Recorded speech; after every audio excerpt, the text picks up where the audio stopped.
Greetings, everyone. This is Timothy, the Digital Apothecary. It's been a while since I've been here, right? And the reason why is kids.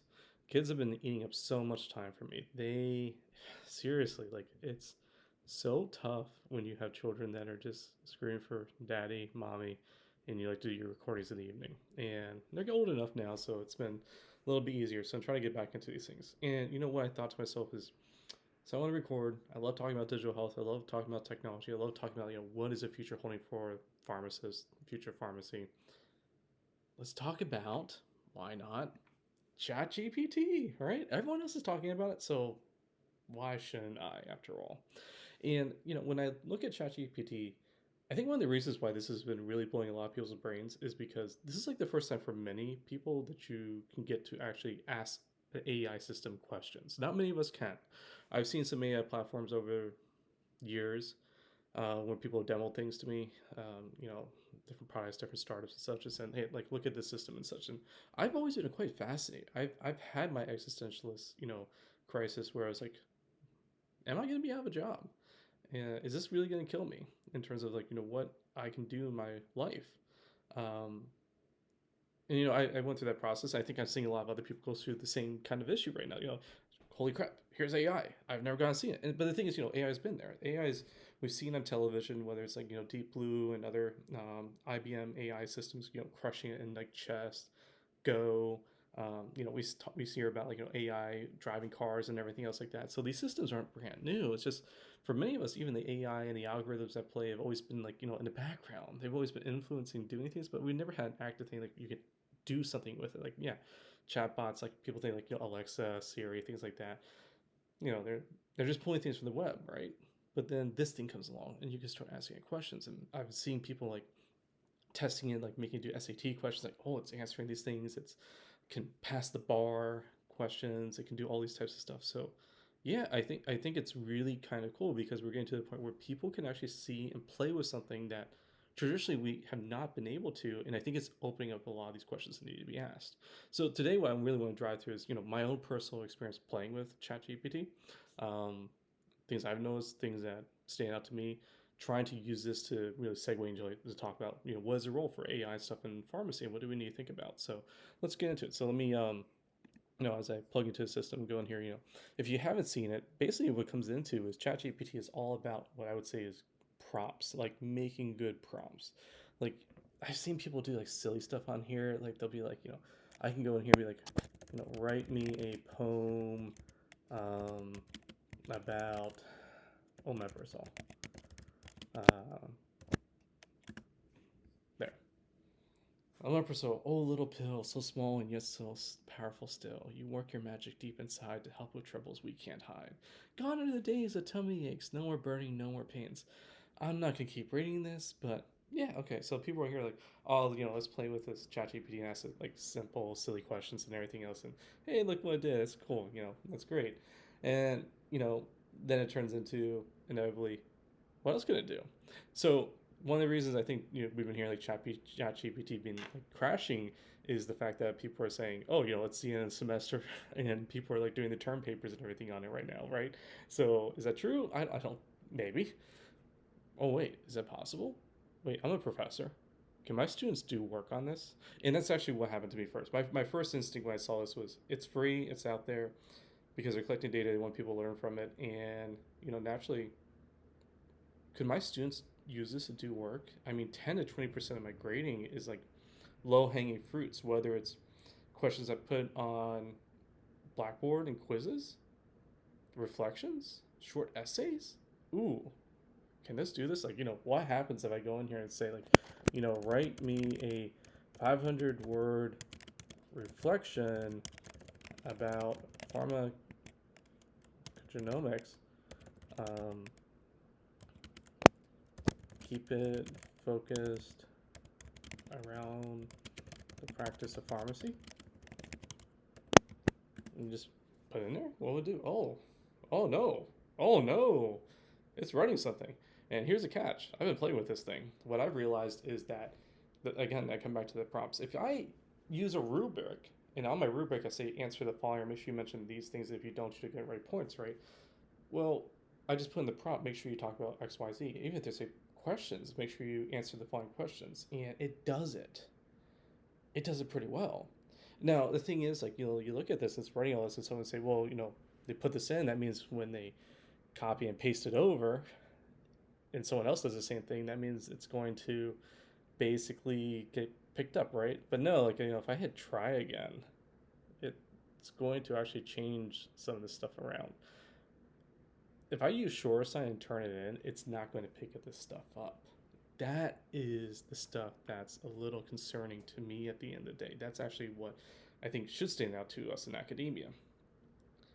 I've heard people saying that you can use GPT-2 to calculate if a thing was written by an AI, and that's fine.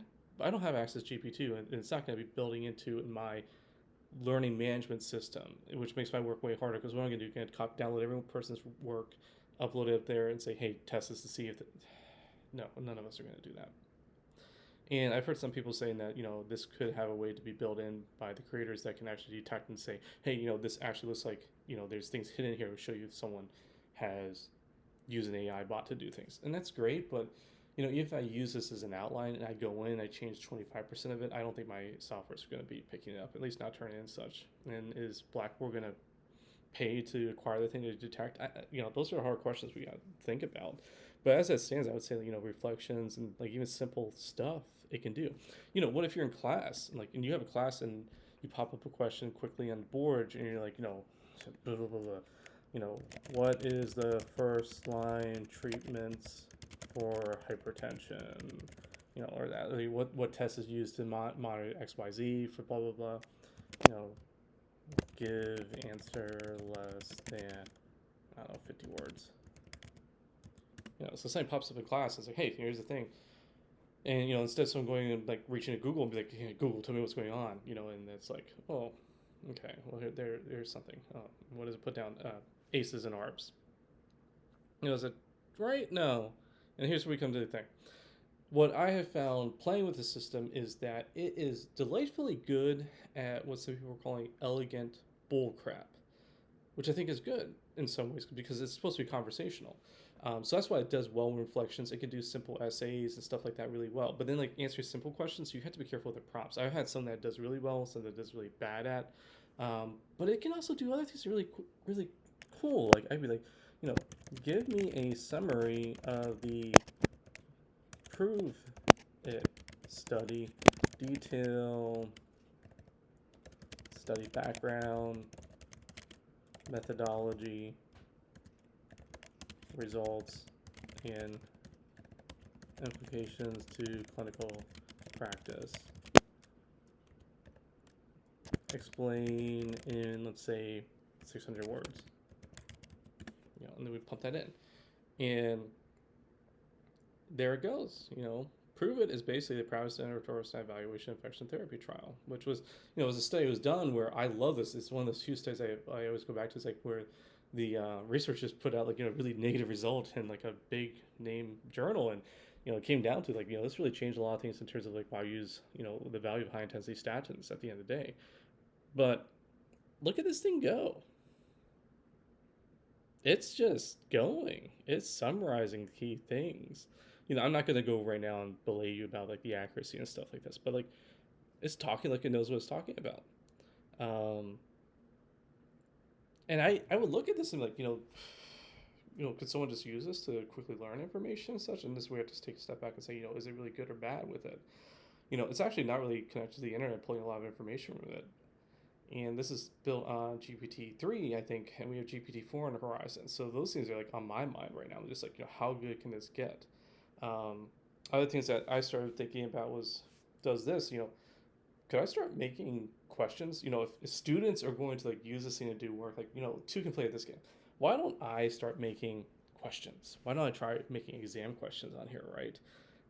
Because many universities have gone to exam software, especially after the pandemic. You have so many people taking exams at home. We started making software where you download an exam and you take it through the platform and you can't connect to the internet. And yeah, there's ways around that. But if you're in the classroom still doing it, they don't have access to the internet. It's kind of like, oh, okay, this might still have some value.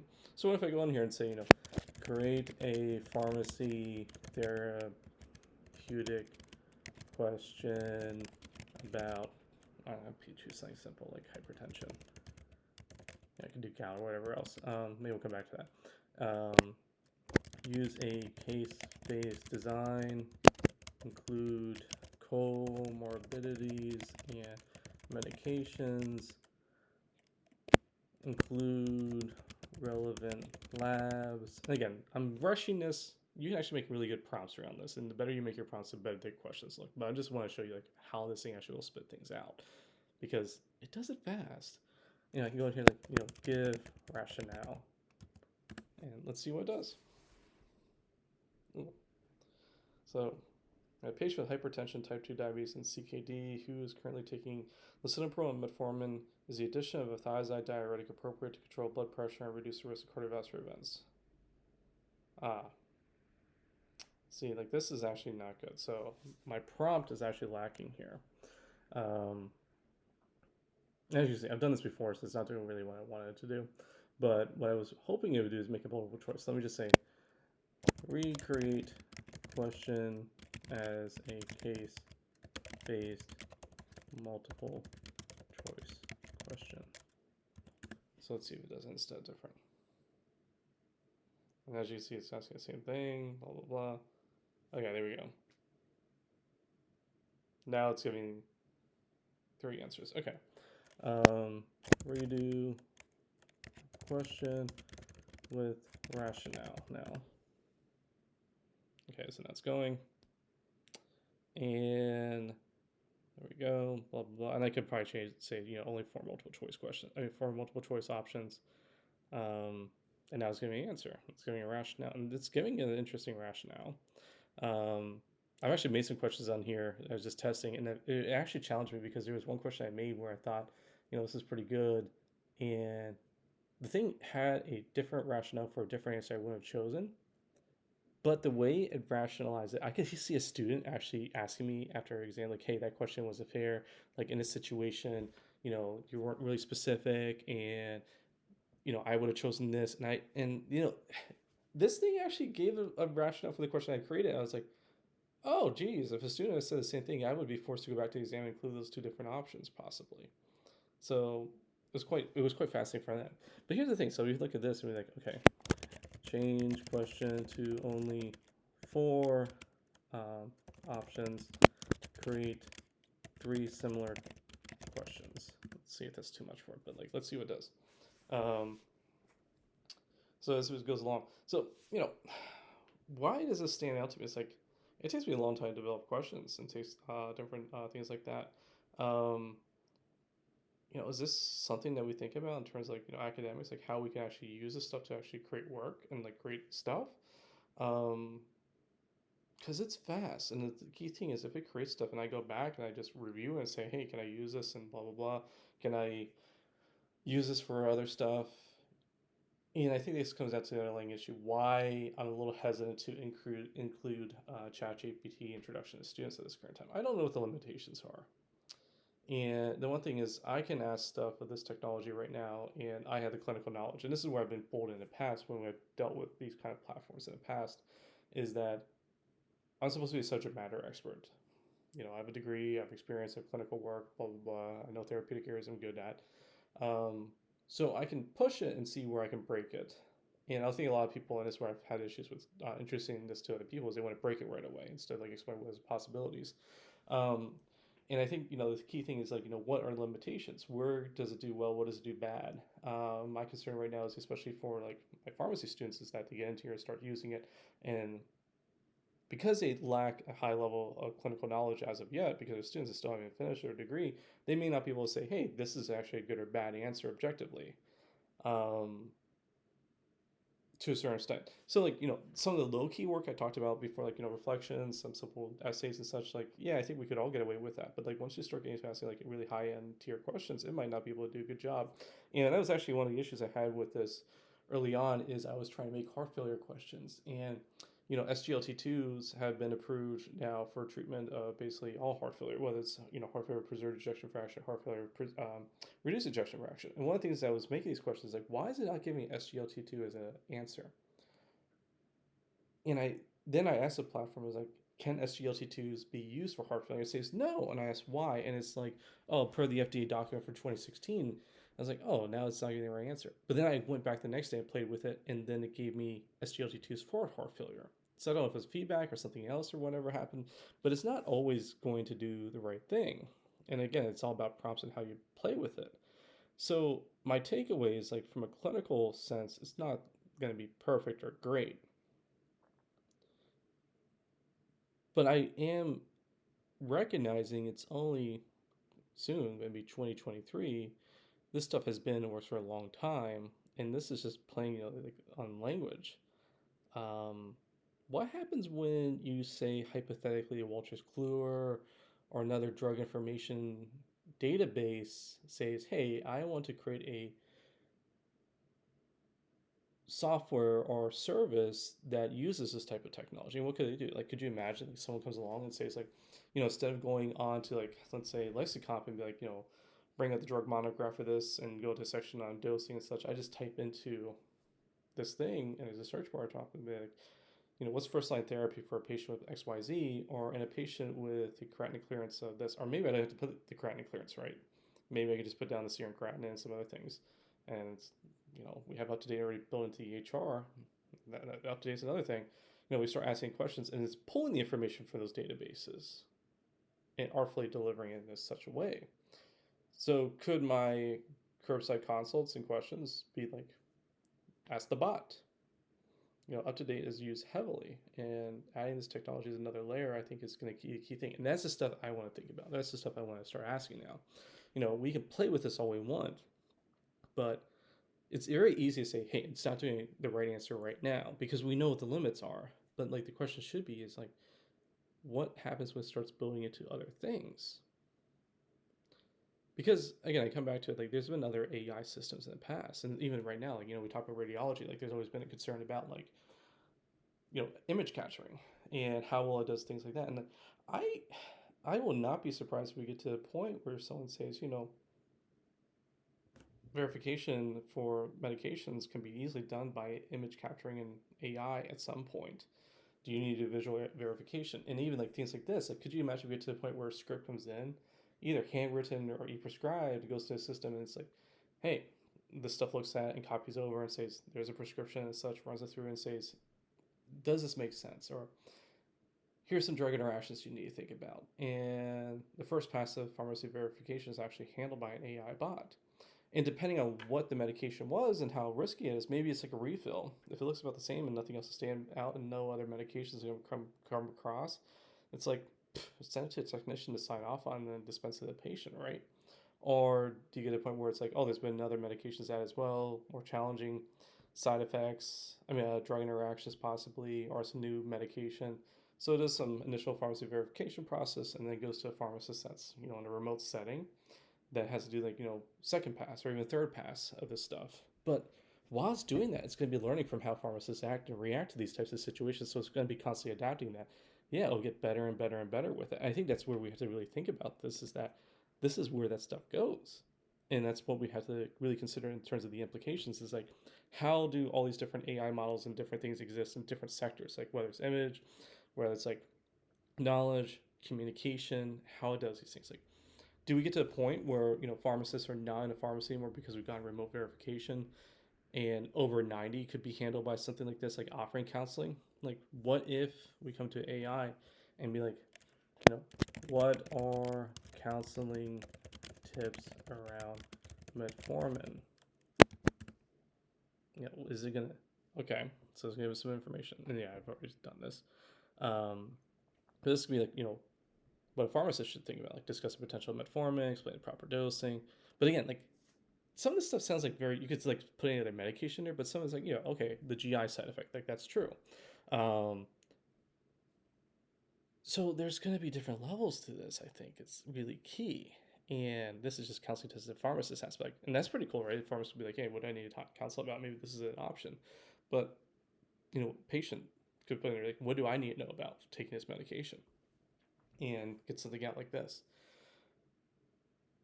And I think that's the tough part. That's what we really need to consider is like how it drives. And this is where it comes back to like this is the shock and all that I think we're hitting. Overall, I stand by the fact that, yeah, pharmacists are going to be still an expert in terms of like interpreting data and handling it and stuff like that. But I don't know if that's necessarily means that we're the drug information expert at the end of the day. There's a lot more drugs that have come out in the past decade that I still don't know about. Um, I look back at my, my boards and I look at it like my question guide was like 500 pages. The students I have now have 1,000 pages because the biologics and other spaces have blown up. Oncology, immunology have expanded so much. And I don't think we can expect people to be drug information experts. I think this stuff is going to take it to the next level in terms of how we handle the medical literature, drug information literature. So I think we have to really consider, what do we train pharmacists around how to handle? Is it taking this information, applying it, is it utilizing it, is it driving it some way or another? And this is where I would throw back, throw in the comments like what you think. I don't necessarily think like a lot of stuff that we teach and we advise people to consider going into pharmacy and even medical is going to be relevant anymore. I think it's like we have to really consider, what and how to leverage new tools that are coming across and how we can use that to drive services and create the value around. AI should ultimately be a tool, and I really don't see AI replacing a lot of humans at this current time, especially in medical and other places, because I come back to like even driving. Like if you're a vehicle, to my knowledge, in this car crash and the AI autopilot was on, it's still the human fault for driving. It's not the manufacturer. The AI is blamed. So if we choose to use this stuff to really increase the ability and scalability of how we provide services, we choose to do that. We need to know its limitations, but it's still going to be on a human at the end of the day that would assume risk for providing any of those services.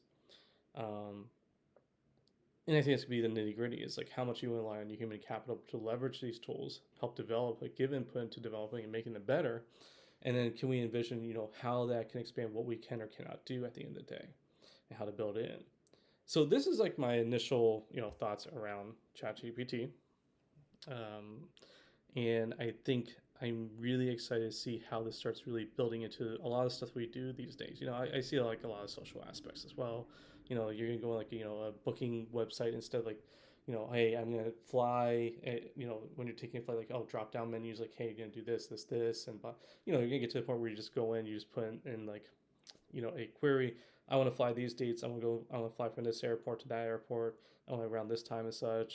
I don't want anything less than that. And just put your prompt in, and it gives you an answer. And people may be saying, well, you do this with Google already. Yeah, but you got to go through the websites themselves. That, and that's where we'll see this AI stuff built into it.